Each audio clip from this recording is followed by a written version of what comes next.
Olá, estamos hoje aqui no episódio número 13 com o arquiteto Márcio Corassini, profissional há 18 anos atuando na área de arquitetura.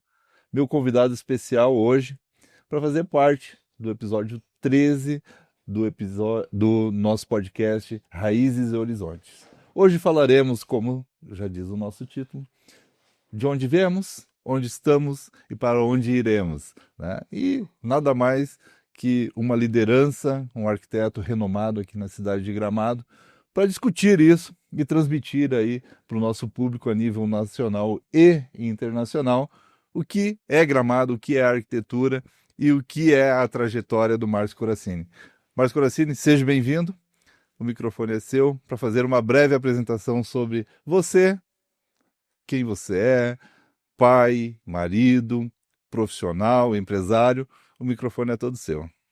Bom, primeiramente queria agradecer o convite do Felipe, né, por nos convidar para vir aqui trocar essas palavras aí com vocês e discutir um pouco sobre a arquitetura, os rumos da arquitetura, os caminhos, enfim, assuntos que abrangem questões de arquitetura.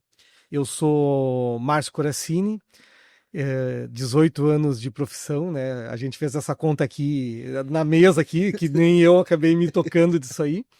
Eu me formei em Cruz Alta, no centro do estado, né, na Fundação Universidade de Cruz Alta. Cursei arquitetura lá. Trabalhei muito com maquete até. Estávamos olhando uma maquete antes de entrarmos na sala, uma das maquetes dos empreendimentos da Hassan, e isso me trouxe algumas lembranças ali. Eu estou a Gramado praticamente há 19 anos, 18, 19 anos, né? Então, Recém-formado, vieste para Gramado. recém-formado. Eu já estava vindo um pouquinho antes de me formar ali, né, cara? Então eu vinha, ficava um pouco, voltava. Mas olhando hoje aí, são praticamente 18 para 19 anos aqui em Gramado. Sou casado com a advogada Kalinka Riva, sou o pai da Alicia Riva Corassini. A gente mora aqui em Gramado, temos empresa aqui dentro do município, né? Uhum. E hoje a gente tá 100% estabelecidos aqui. Nossa filha nasceu aqui em Gramado aqui. E a gente se soma aos times, aos players da cidade, aonde que juntos, né, a gente faz essa cidade acontecer, assim como vocês todos conhecem hoje, que é essa maravilhosa cidade, né? Gramado é o berço do turismo no Rio Grande do Sul, mas que foi forjada a muitas mãos, né, Felipe? Isso Então, aí. tanto eu quanto o Felipe, que a gente viemos de fora da cidade, a gente não nasceu aqui, mas a gente se juntou à comunidade hoje e ajudamos a construir, né, essa cidade, embelezar, e queremos colocar essa cidade também no futuro, né, Felipe? No futuro da arquitetura, né? É isso aí, né? Uma arquitetura já com uma identidade bem definida, né, Márcio?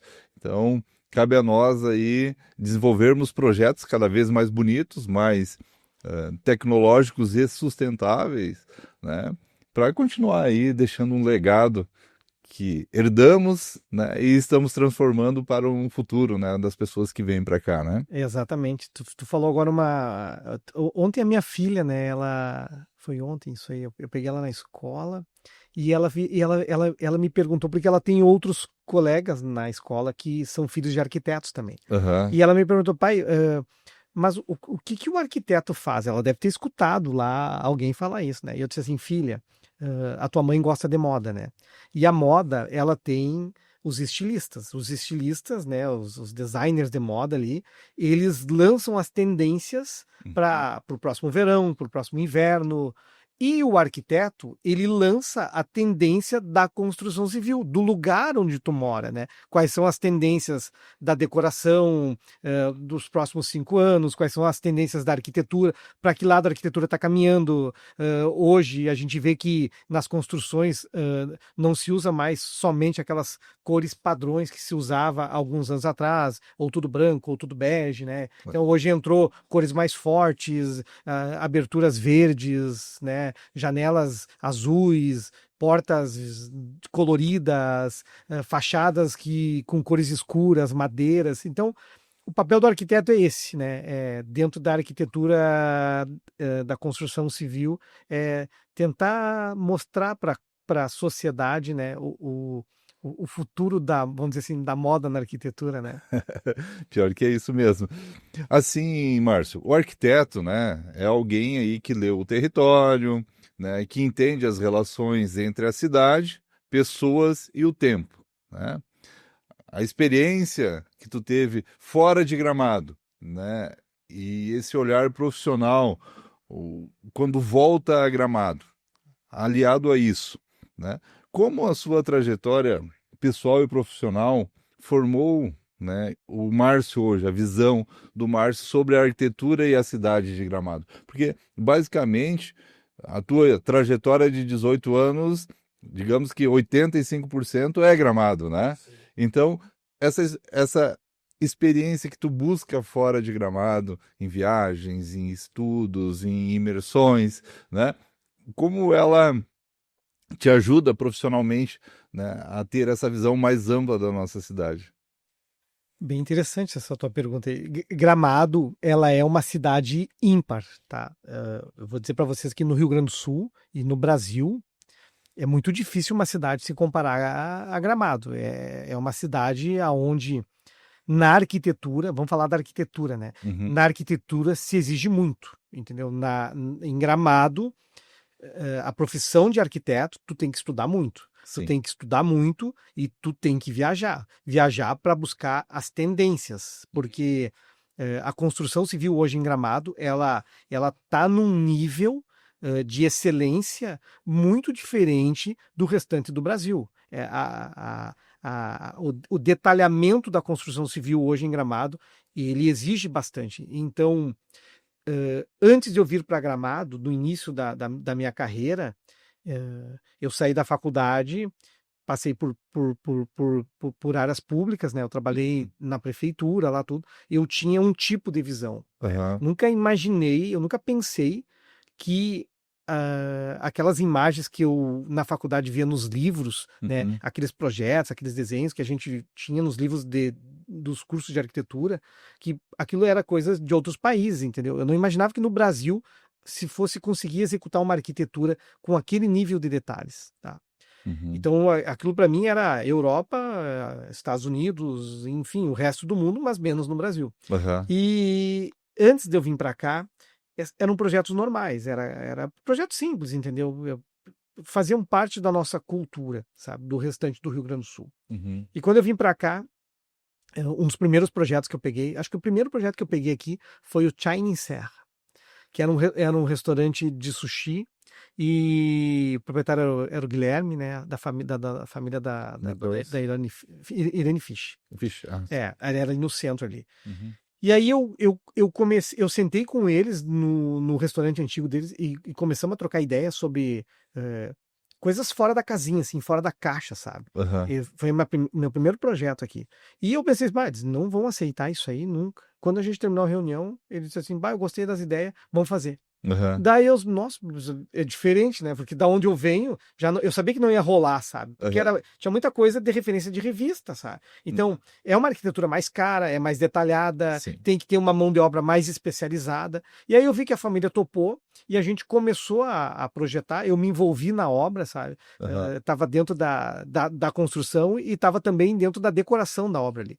E aquilo ali me deixou bastante motivado, porque eu vi que, olha, muita coisa que eu aprendi na faculdade, eu acho que eu vou conseguir botar em prática aqui. Uhum. E em segundo momento, já entrou o Parque Tomazin, que eles têm lá réplicas de minas subterrâneas, de extração de ametista, tudo. Uhum. Eu fui para a Ametista do Sul, olhar as minas, como é que eram, Uhum. e conseguimos replicar aquilo em Gramado. Então aquilo mudou totalmente a minha visão sobre a arquitetura, sabe? Eu entrei num mundo mágico, vamos dizer assim, sabe? Aquilo ali começou a me fascinar. Eu comecei a conversar com ex-colegas de faculdades. Olha, a arquitetura aqui ela é diferente, ela é inspiradora, né? O arquiteto consegue colocar em prática tudo aquilo que ele imagina. E as pessoas aqui, elas têm uma outra cabeça, sabe? É uma outra cabeça, por quê? Porque são pessoas que viajam muito, elas viajam pelo Brasil, viajam para fora do Brasil. Tem muitos empreendedores, assim como tu, que viaja ou a trabalho ou com família e volta com ideias e implementam na cidade, e eu vi que aquilo dava certo em Gramado. Aham. E aí, naqueles 2 primeiros projetos da minha vida, eu comecei a mudar um pouco o meu pensamento sobre arquitetura. Aham. Mas não foi só mudar.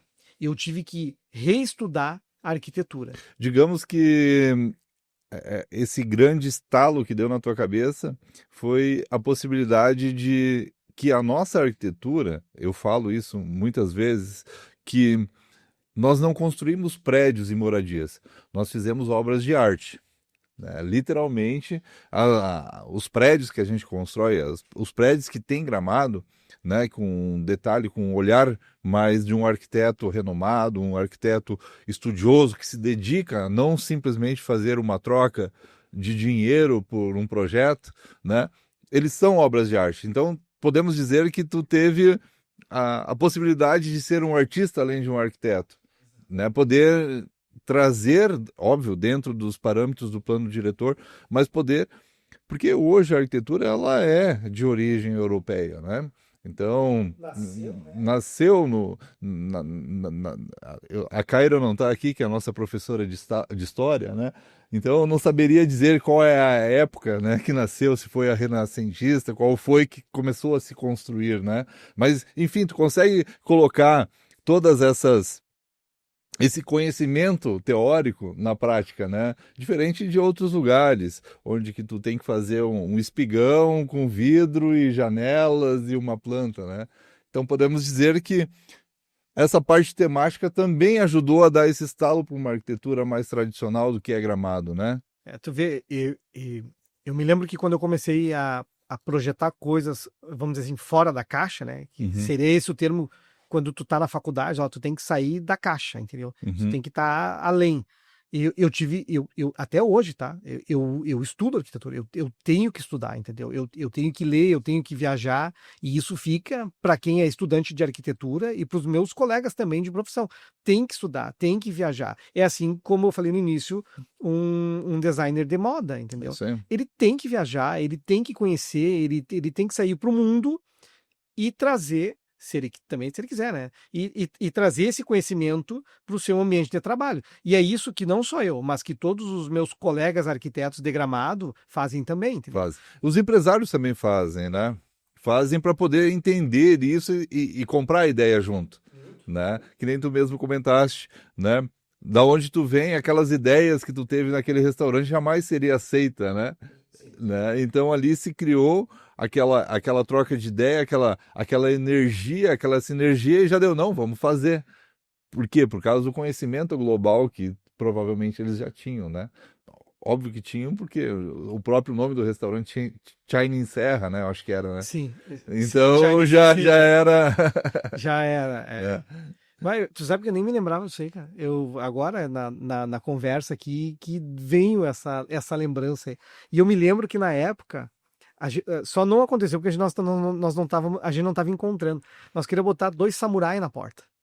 Só que era muito difícil tu conseguir 2 samurais no Brasil. Importação não era tão fácil que nem hoje. Tão fácil como é hoje, entendeu? Então hoje mudou muito, assim, sabe? Então tu imagina isso há 18 anos atrás, sabe? Onde é que eu vou achar 2 samurais para botar numa cidade do interior da Serra, sabe? Sim. Então, mas o proprietário topou, sabe? Mas só que a gente acabou não conseguindo tempo hábil para isso tudo, e depois se dissolveu no meio do caminho, né? Sabe? Mas é bem engraçado. É que nem a réplica da mina subterrânea. Como é que nós íamos fazer uma réplica de uma mina e de uma forma que a gente tivesse que passar para um turista ou para qualquer pessoa que fosse lá, que aquele lugar onde ela estava entrando é uma mina, entendeu?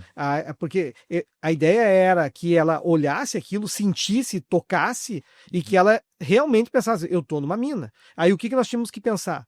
Na questão sensorial dela, né? Na questão do tato, na questão do cheiro, do odor, né? Porque tu tem que ter um ambiente de mina, entendeu? Na questão da iluminação. Então, olha quanta coisa envolve num projeto, entendeu? Sim. Tu trabalha quase que uma psicologia. Mas como é que tu aprende isso, né? No livro? Não. tu tem que ir para dentro de uma mina. Experiência. Tu tem que experiência. Então, foi o que eu fiz. Eu fui para dentro de uma mina, eu fui para dentro. Não vou dizer que é garimpo, nem eu sei se é garimpo também, né, cara? Uhum. Mas eu fui para dentro de lugares onde eles faziam A extração dessas a pedras. extração e depois o beneficiamento dela, sabe? Uhum. Para entender como é que funcionava. E depois, ainda, além de tudo isso, dentro do projeto temático, eu tinha que inserir geodo na parede. Mas como é que eu ia fazer aquela parede que tivesse ranhura, um concreto? Como é que eu ia fazer que aquele concreto tivesse a mesma textura de uma rocha de 2 milhões de anos, entendeu? Cara, é uma coisa muito louca. Então, a arquitetura em Gramado, ela possibilita essa viagem, vamos dizer assim, sabe? Uhum. E aí foi um projeto fantástico, porque a estrutura é de um galpão, né? Sim. Tu entra dentro do galpão, sabe? Mas lá dentro do galpão tu tem que ter a sensação que tu tá no subterrâneo da Terra, e tu não tá no subterrâneo da Terra. Sim. Tá? Aí tu tem que entrar num elevador, que o elevador não desce 30 metros para baixo da Terra. Ele tem molas hidráulicas que balança, ele tem caixas de som com subwoofers, com graves imensos assim, que te dá a impressão que tu tá num lugar descendo para baixo da Terra 30 metros. E tu não tá, tu tá praticamente parado no mesmo lugar, sabe?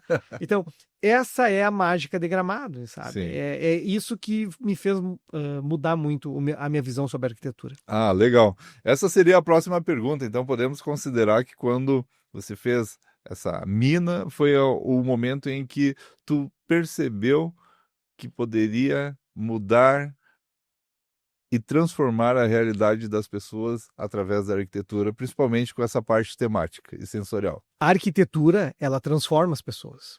Sim. É muito engraçado isso aí, porque assim, num projeto temático, o que que eu tenho que passar para o cliente? Mas também não é só no temático, é um projeto de um apartamento, de uma casa.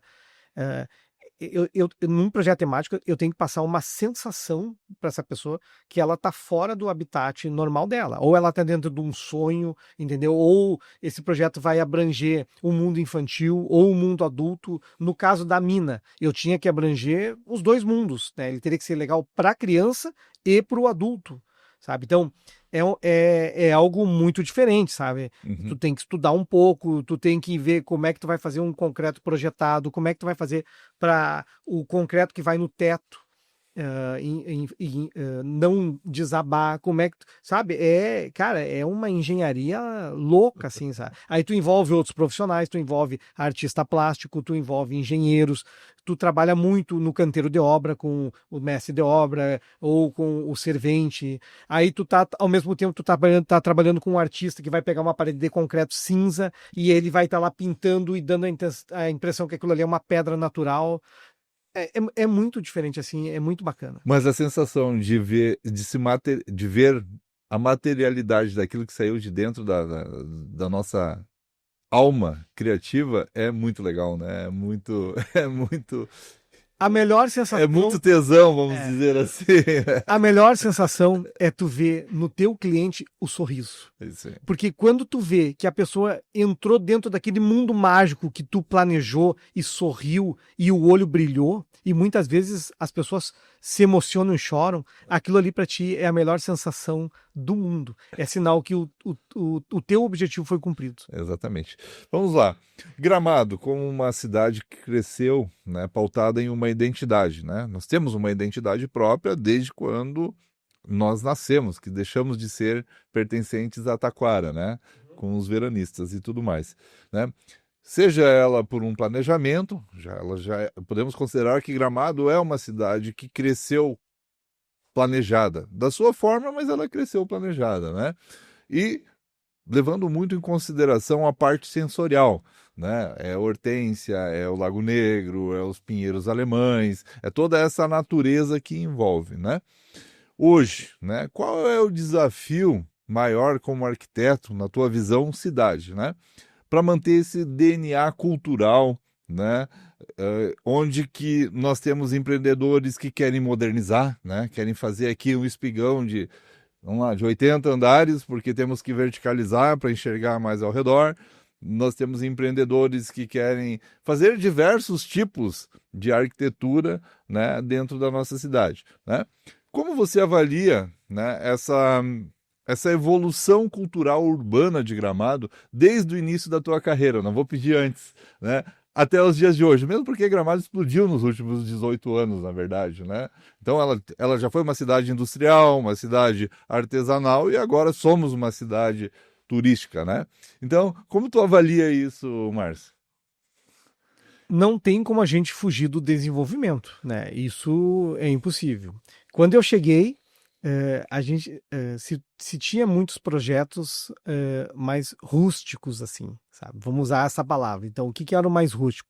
Era a construção, mas dentro da construção tinha uma parede de tijolo, tijolo revestido com junta seca, mas daí a outra parede, ela era um pouquinho mais moderna. E no meio da sala era uma mesa com armação inox, uma cadeira mais moderninha. Então, Aham. aquela época lá, eles, eles, a gente fazia da arquitetura mais colonial, que é das nossas origens, Uhum. ela deixava ela um pouco mais moderna, entendeu? Então era muito agradável. Mas durante o andar dos anos, a gente viu que as coisas evoluíram. Entrou aberturas de PVC, né? Uhum. Então, antes era só madeira, então o PVC entrou no meio, com isolamento térmico, com isolamento acústico, que melhorou a questão do conforto térmico das pessoas que residem ou trabalham nesses locais. Os telhados evoluíram também, né? Então, em determinadas épocas, nós tínhamos telhas de barro ou aqueles brasilites, enfim, a gente partiu para telhado shingle, partimos para eurotelhas, enfim, Aham. e isso tudo foi se adequando à arquitetura de Gramado e se modernizando. Depois, num determinado tempo, revestimentos, a gente só trabalhava com pedra talhada na mão, entendeu? Que eram praticamente escultores e existe até hoje isso aí, mas com o tempo a gente começou a ver que a mão de obra começou a ficar escassa e Muito. começou difícil, né? E começou a se tornar uma prática cara nas obras. Aí entrou os revestimentos artificiais, Ecostone e tal. Ecostono hoje está entrando muito. Tem muitos lugares. Antigamente se usava muito madeira, a madeira começou a ficar escassa, começou a ficar cara. Então entrou revestimentos em alumínio imitando madeira. Então toda essa arquitetura, vamos dizer assim, nos últimos 18 anos, a cidade soube absorver essas tecnologias e fazer uma mescla da arquitetura que nós tínhamos tradicional com uma arquitetura mais requintada. Tá. Nesse meio tempo, a gente começou a adotar os oitões dos projetos todos de vidro, entendeu? Então não é mais só a janelinha que tinha 1,40 de altura por 3 de largura. Então hoje a gente se projeta a parede inteira de vidro para dar para quem mora no ambiente ou para Chão quem ao trabalha teto. É. chão ao teto, né? A sensação de mais conexão com a natureza, ele está mais conectado à natureza. Hoje, nós estávamos falando em Espigão, a cidade hoje permite, são 4 pavimentos, é térreo mais 3 e subtelhado. Em muitos casos, o segundo ou terceiro andar, tu já está da altura da copa da árvore. Então, tu tem uma parede lá, que ela tem um pano de vidro na parede lá, a parede que dá divisa com a parte externa, e tu tem aquela impressão de tu estar muito mais próximo da natureza, sabe? Copa das Árvores. Da Copa das Árvores. Então, a arquitetura em Gramado, os arquitetos daqui, o time é muito criativo, sabe? Sim. Mas virou criativo como? Estudando, viajando, né? Se modernizando, e isso qualificou muito todo o trade da arquitetura em Gramado. E essa arquitetura, ela acabou virando muita referência, né? Tem muitos profissionais da área que vêm a Gramado se inspirar para tentar trazer esses projetos para suas cidades. E, inclusive, nós, os profissionais aqui, a gente presta muito serviço e muito trabalho em outros estados, em outros municípios, né? Principalmente na área de casas, eu acho, né? Eu vejo que eu tenho alguns amigos espalhados aí pelo Brasil afora e fora, que eles dizem, tem uma casa estilo Gramado, né?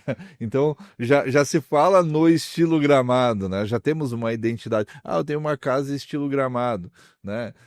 Tá lá no interior de São Paulo ou tá na praia, aquela casa é estilo Gramado, né? Tem já essa nomenclatura, né? É uma identidade, né? E para manter esse DNA, Márcio, qual é o desafio? É punindo? É instruindo?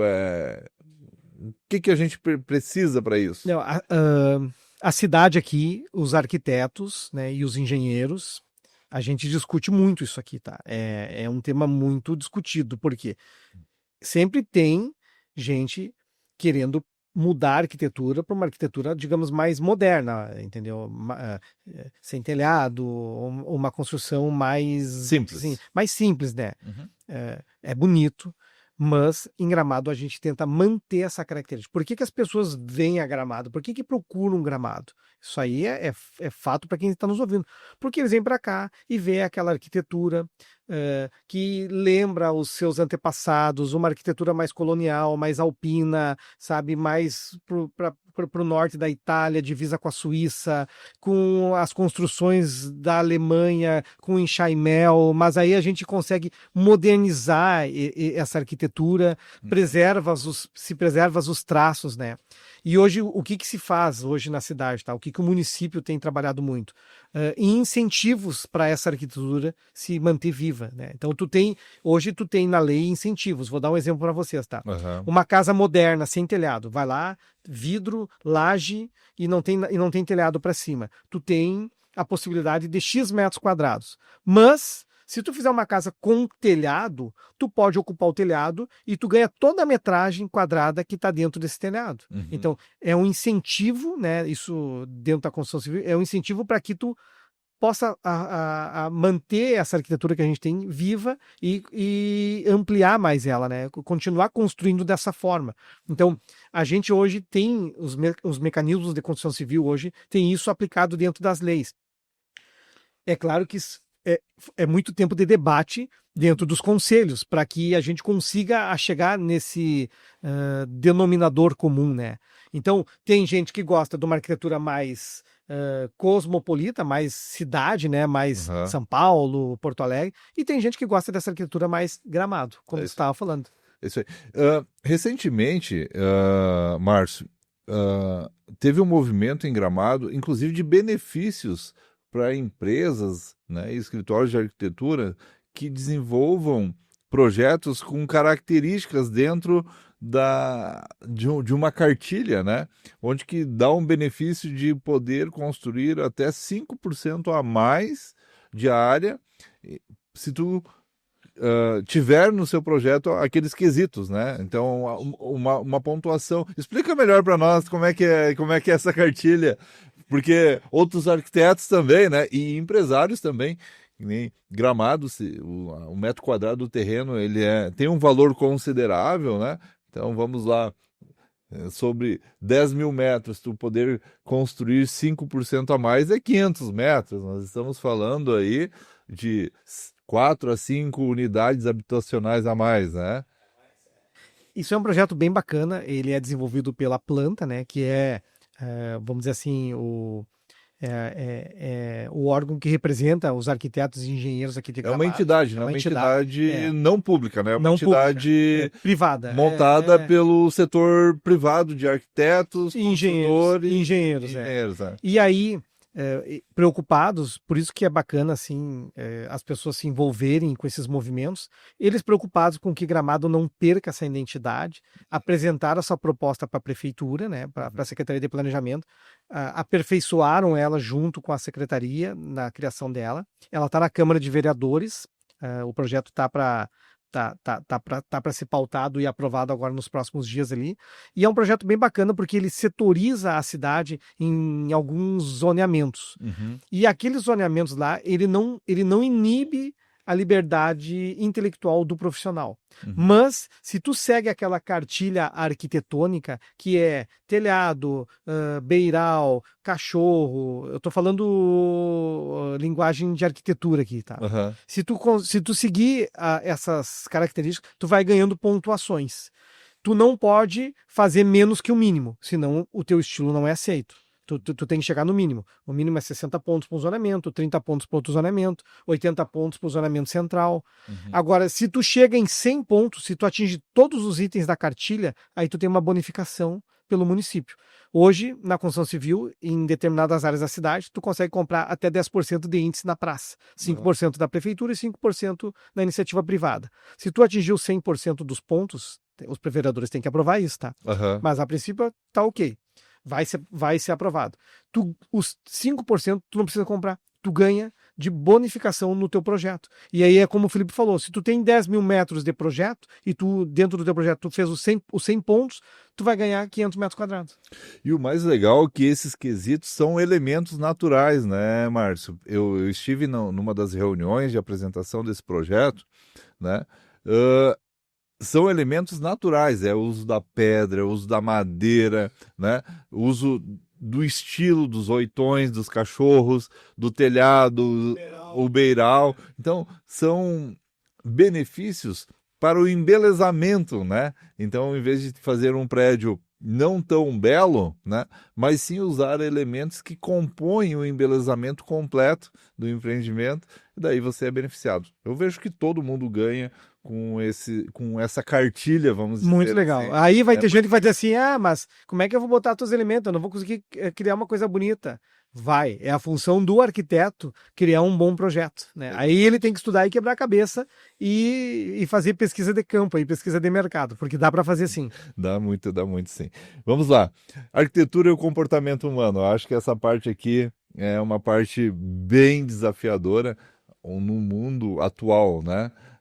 Infelizmente ou felizmente, digamos que de 2020, quando começou a pandemia, até o final de 2025, que é onde estamos hoje, nós vivemos no mínimo, né, uma centena de anos, né? Foi muito rápido, foram 5 anos onde a humanidade se transformou de uma forma muito ágil, muito diferente, né? Eu estive em um evento a semana passada, né, sobre economia, e lá, né, falando sobre bolsa, investimentos e tudo mais, né, o que se tem do resto do mundo corresponde a 40 tri, né, e a gente já tem aí 20 tri, né, digamos que 50% do que opera hoje o mundo está ligado à inteligência artificial, né?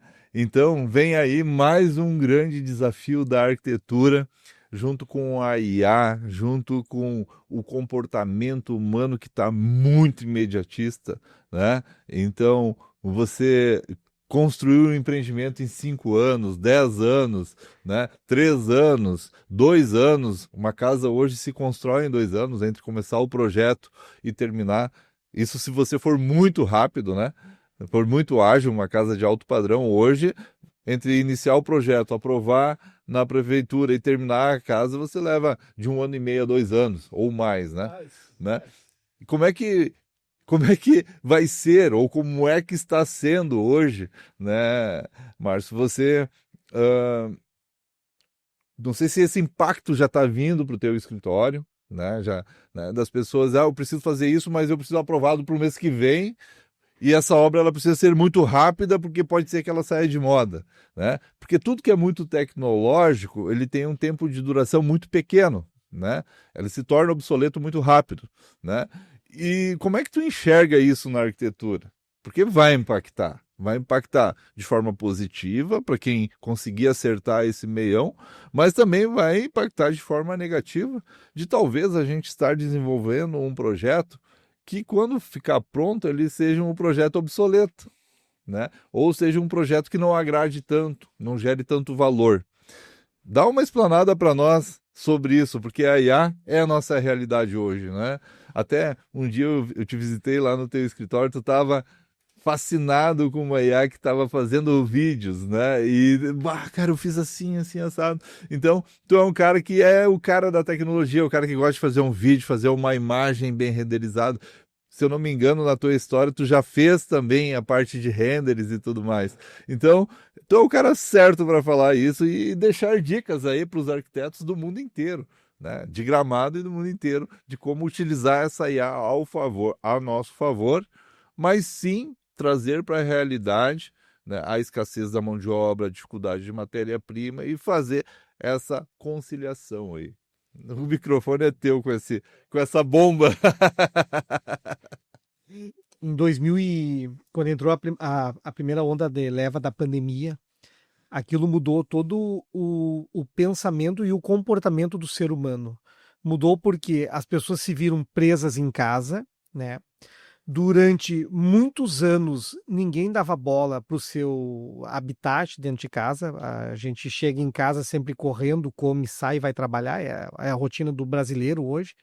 E de uma hora para outra, a gente virou refém da nossa própria casa e ninguém pôde mais sair para a rua, mudou-se os costumes, de repente entrou um inimigo que ninguém sabia como combater, um inimigo invisível. As pessoas começaram a perder familiares, gente que estava do teu lado num dia, no outro dia não estava, e isso fez com que o ser humano no mundo inteiro mudasse o seu comportamento. As pessoas começaram a cuidar mais de si, viver mais a vida e começaram a mudar o seu ambiente, o seu ambiente de convívio. Nisso, a arquitetura teve que entrar junto. O arquiteto que não acompanhou ficou fora do mercado, porque as exigências de contratação do cliente e do público que tem que ser entregue isso aí, elas mudaram completamente. E uma coisa bem bacana que a gente acabou mudando e a gente está adotando nos projetos não se trabalhava em casa, né? Então as pessoas tiveram que se adaptar a montar escritórios na sala de casa. Então isso foi uma coisa que a gente trouxe para dentro dos projetos, né? Novamente, botar um escritório dentro de casa para ou um escritório de trabalho ou daqui a pouco um escritório para os filhos ocuparem, um escritório da família. Então o escritório voltou para dentro de casa, os ambientes começaram a ficar mais integrados, as pessoas estão se vendo mais, menos parede, mais espaço aberto, janelas maiores, jardins conectados com a sala. Tu sai da sala, tu tá em cima do jardim, em cima do deck. Vamos dizer assim, ó, as pessoas começaram a viver mais. Nisso o mercado ficou mais exigente. E nesse meio tempo entrou a inteligência artificial. Tá? No início era uma grande interrogação, porque ninguém sabia o que ela iria fazer. Muitos achavam que o arquiteto ia perder espaço. Nem eu sabia direito o que iria acontecer, porque a gente imaginava que ia jogar algumas linhas ali para dentro do computador e a IA ia fazer tudo. Não vou te dizer que hoje ela evoluiu tanto que realmente ela faz. Mas nada substitui o cérebro humano, o pensamento humano. E todo arquiteto ele tem a obrigação de entrar dentro dos programas de inteligência artificial, porque se ele não entrar, ele fica para trás. E o Felipe acabou de falar, um dia ele chegou no meu escritório, estava eu todo feliz lá, fazendo um vídeo. Por que eu estava todo feliz?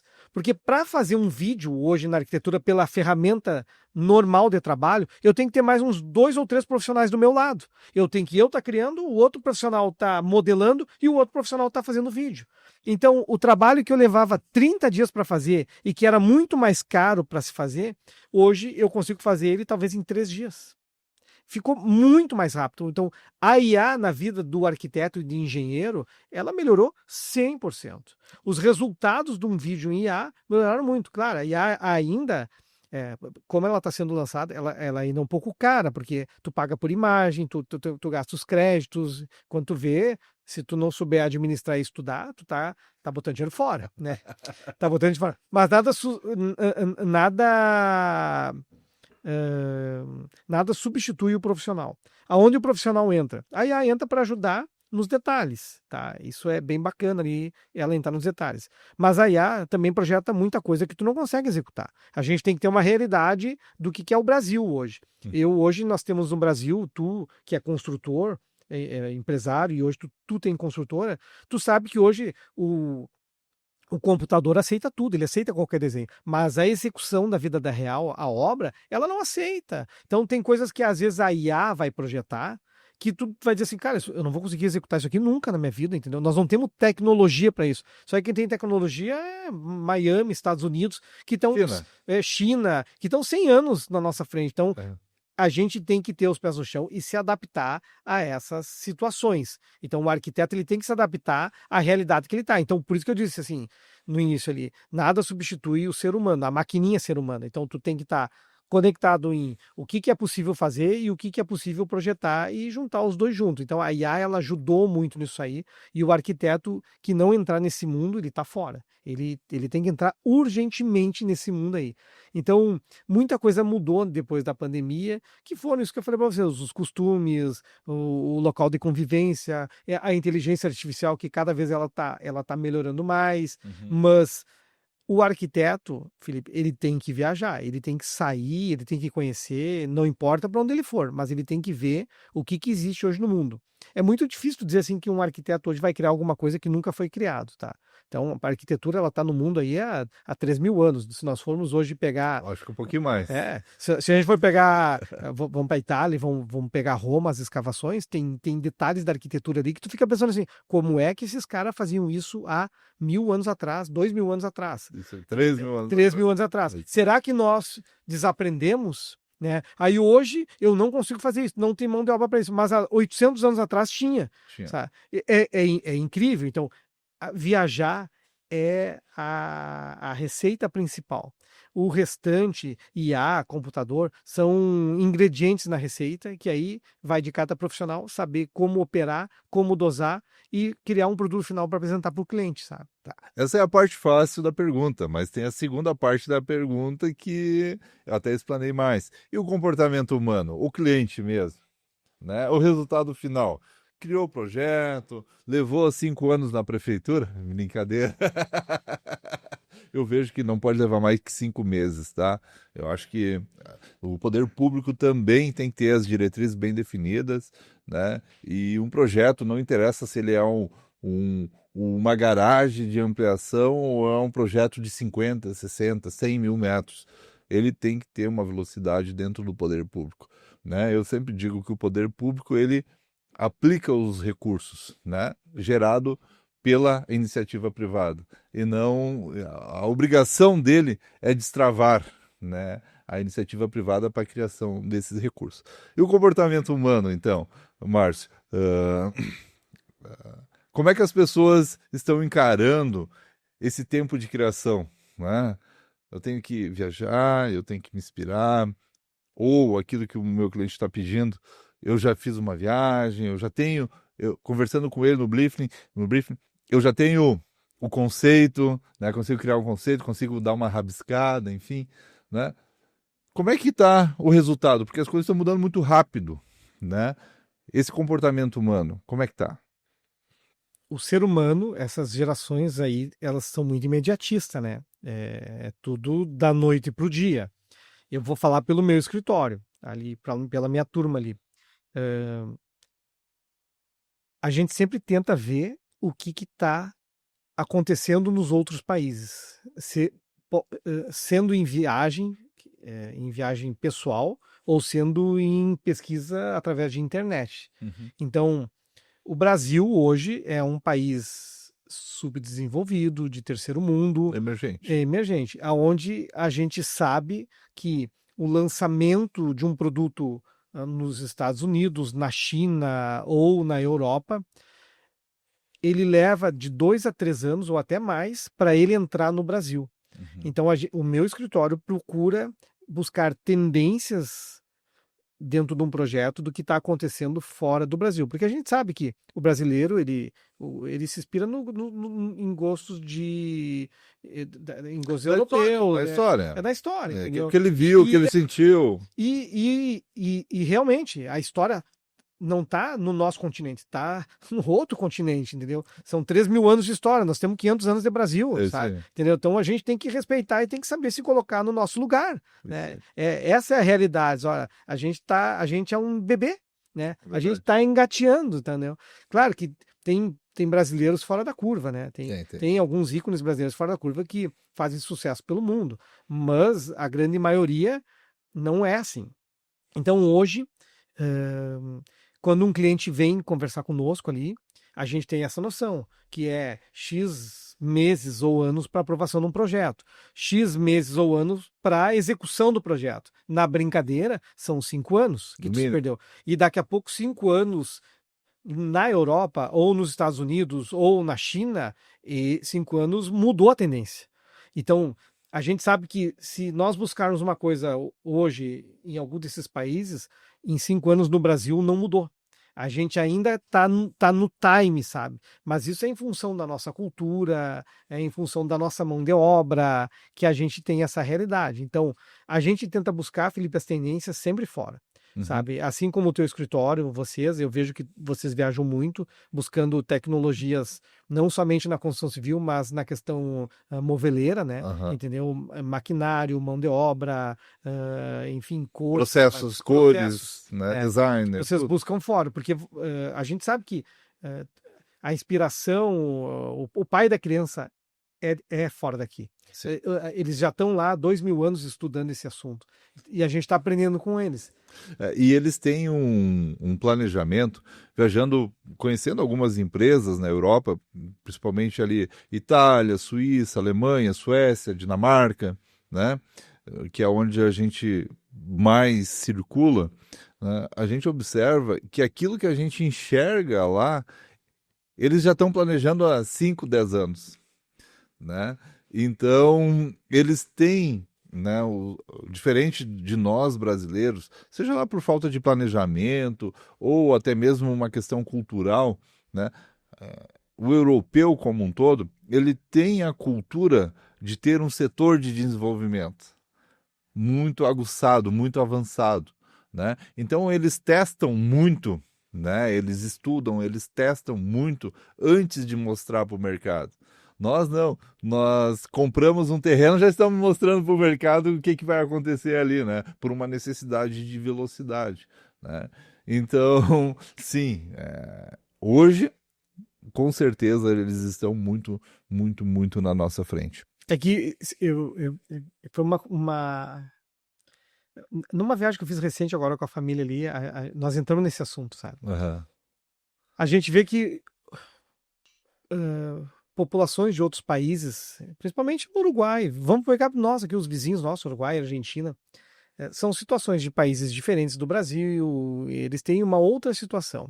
Mas a gente nota que as pessoas em outra localidade, elas buscam se informar, elas estudam, elas têm regras, tá? A regra é muito importante, a sociedade seguir regras, porque senão vira uma bagunça. Esse é. E hoje a gente nota que no Brasil se tem um grande movimento para não se seguir as regras, né? Entendeu?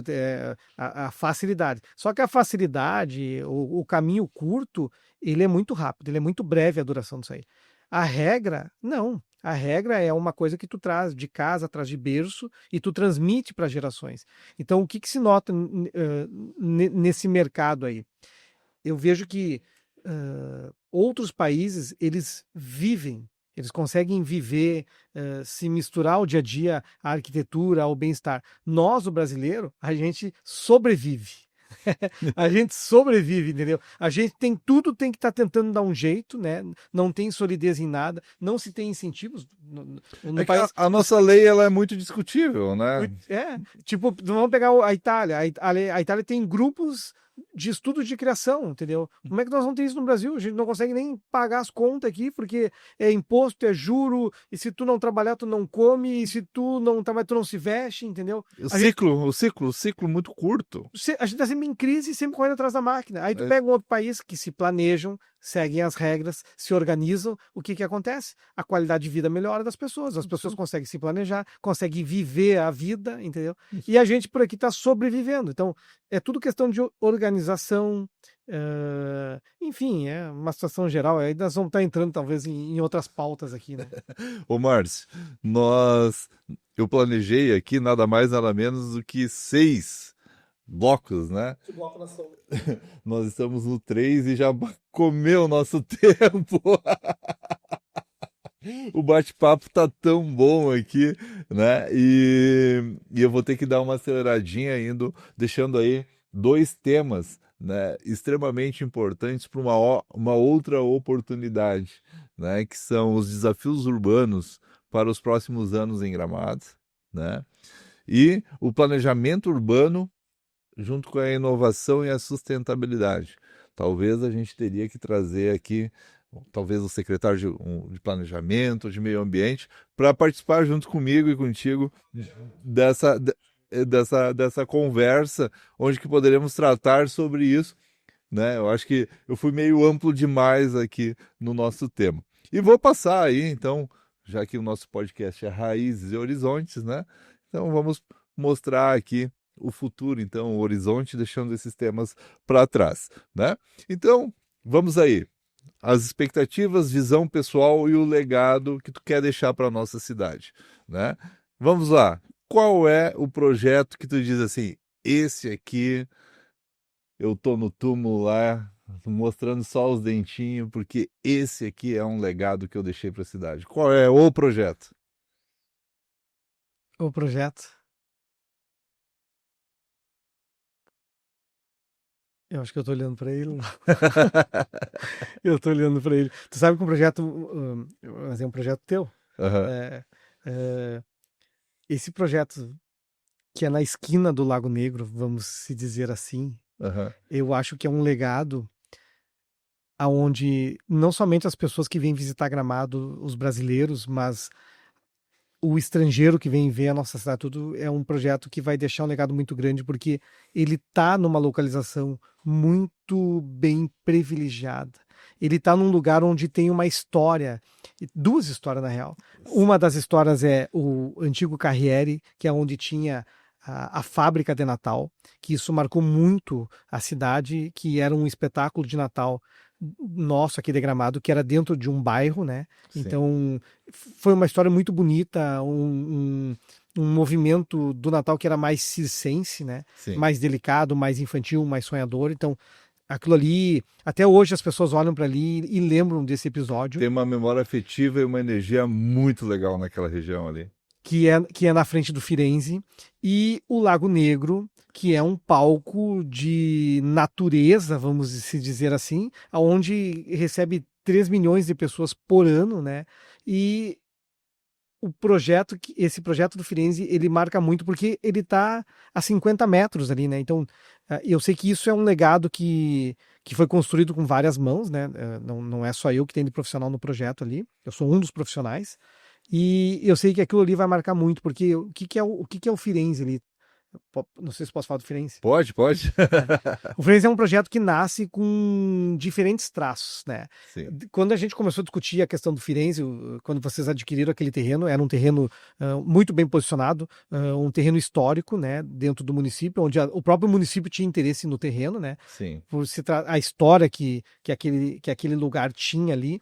E em conversas com a Hassan, com o Felipe, a ideia era se passar para a comunidade algo que não se tivesse. O que era o comum aqui de Gramado? Era o prédio com um pátiozinho, entendeu? Sim. Sem lugar para viver, sem lugar para conviver, como é em qualquer lugar, sabe? A procura por espaços urbanos, por grandes terrenos hoje, nas cidades, em lugares bem localizados, ela é muito escassa.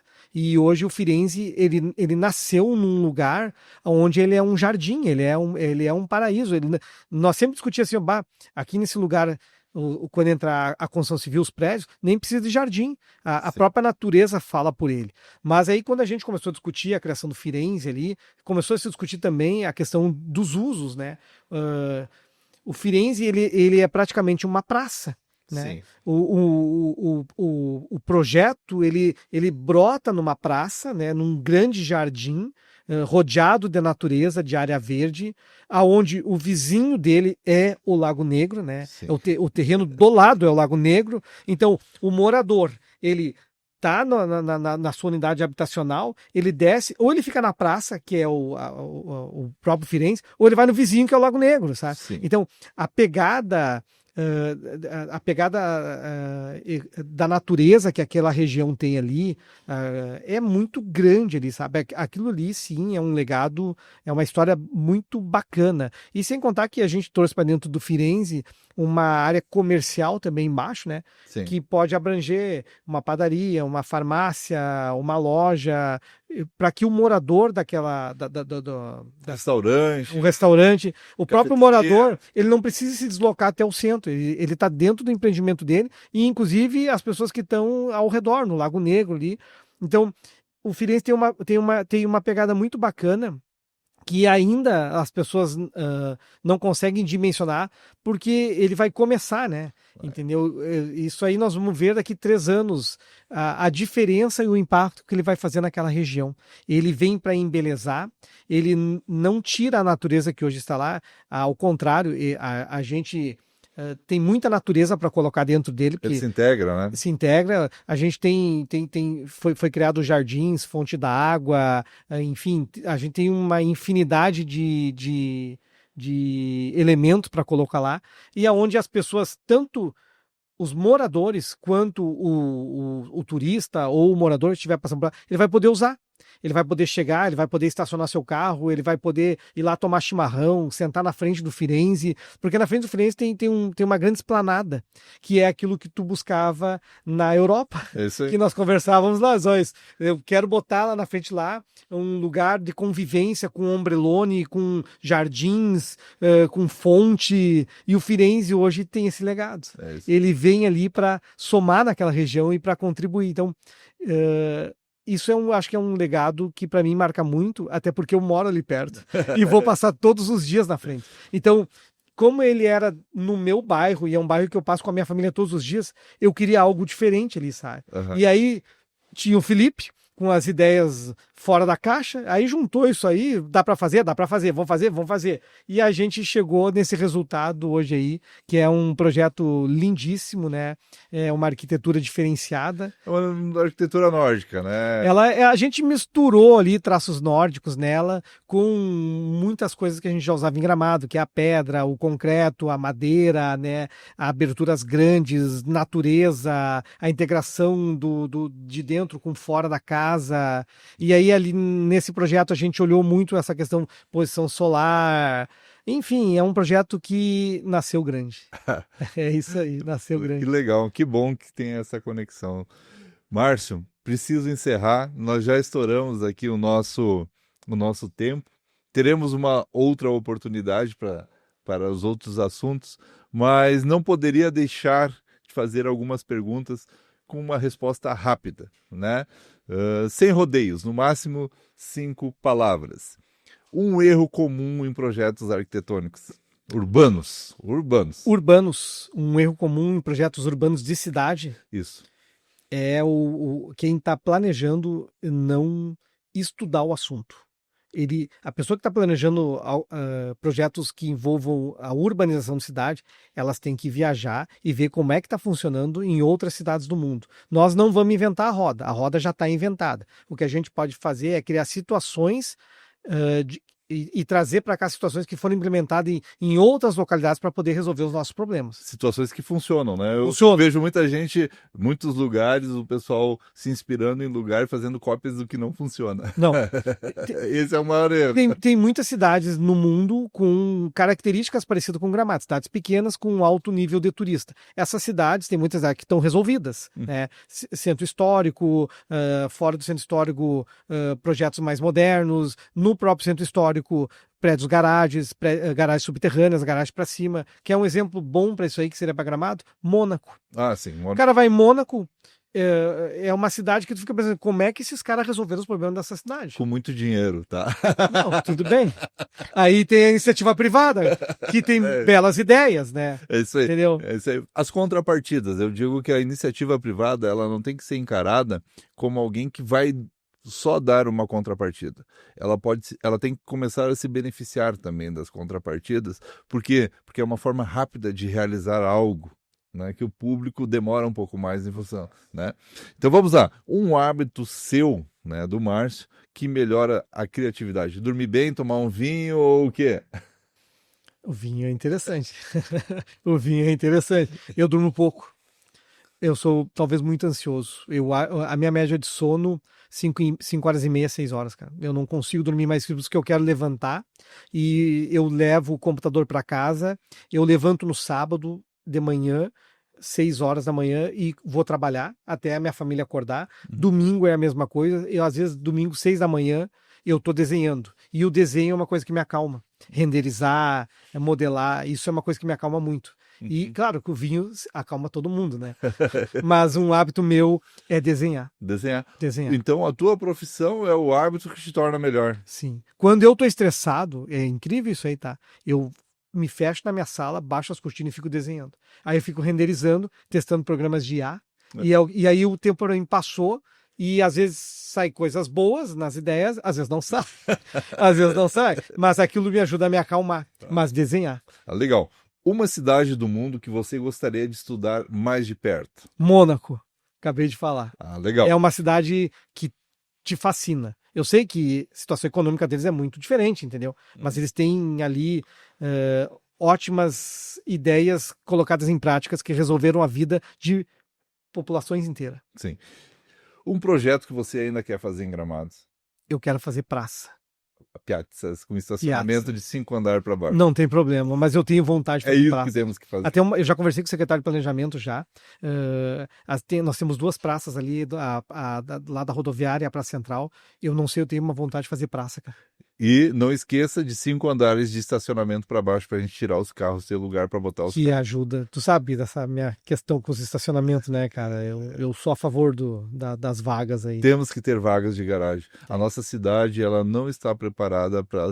Os turistas não têm como chegar de bicicleta em Gramado. Eles vão ter que chegar de carro, de ônibus, de avião, né? Mas isso eu acho que é uma coisa que está se amadurecendo já, entendeu? Ele pode andar de bicicleta, fazer um passeio e tudo mais, mas ele precisa chegar de carro. É que nem o cara ir para Toscana, ele só pode ir de carro. Nós queremos uma coisa, sabe? A gente quer, mas a gente tem que ver qual é a realidade do nosso país. Exatamente. Entendeu? Não adianta isso aí. Tá. Um projeto que você ainda quer fazer em Gramado, em São Praça. Já que o projeto que vai te deixar um legado, veio uma pergunta fora do planejamento aqui. Uma palavra que define o Firenze. Elegância. Elegância. Muito bem. Márcio Corassini, o nosso convidado, arquiteto renomado aqui na cidade de Gramado, né? Nosso convidado do episódio número 13. A palavra é sua para o encerramento. Olha, a gente ficaria horas aqui falando porque o universo da arquitetura ele é muito dinâmico e muito grande, sabe? A arquitetura mexe muito com o ser humano, né? Tu já ouviu falar naquela história das janelas quebradas? Já. Isso é uma coisa... Mas pode explicar. Lembrem disso, janelas quebradas. Tu é o ambiente que está em volta de ti. Se tu está num ambiente todo destruído, em primeiro momento chega lá e tu se impacta, mas tu acaba convivendo com aquele ambiente. Tu joga lixo no chão, a janela está quebrada e que fique quebrada. O ser humano é assim. E nós, em Gramado, a gente tem uma característica diferente. A gente cuida do jardim, cuida da casa. As pessoas se matam trabalhando aqui, mas elas têm essa sensibilidade. E isso faz com que tu cuide do teu ambiente de convívio e o teu vizinho cuida também e o teu outro vizinho cuida também. Por quê? Porque todo o ambiente ele é integrado. Tu acaba se adaptando àquele ambiente. Então, Gramado tem essa característica. A inspiração, por exemplo, que a gente fala, né? E isso acaba envolvendo a arquitetura, entendeu? É um monte. Por isso que eu falei, nós falamos no início da nossa entrevista ali, que os arquitetos daqui da cidade são bons. É como as janelas quebradas, entendeu? Então, ou tu se adapta, né? É mais ou menos por esse lado. Existe uma competição saudável para ver quem faz o melhor projeto. Isso é com certeza. Com certeza. Então, Márcio, muito obrigado por essa conversa. Teremos outra, né? E convido vocês, né, nossos ouvintes e espectadores, a nos acompanhar aí no Instagram, no YouTube, no Spotify e no LinkedIn. Até o próximo episódio. Tchau, tchau. Tchau.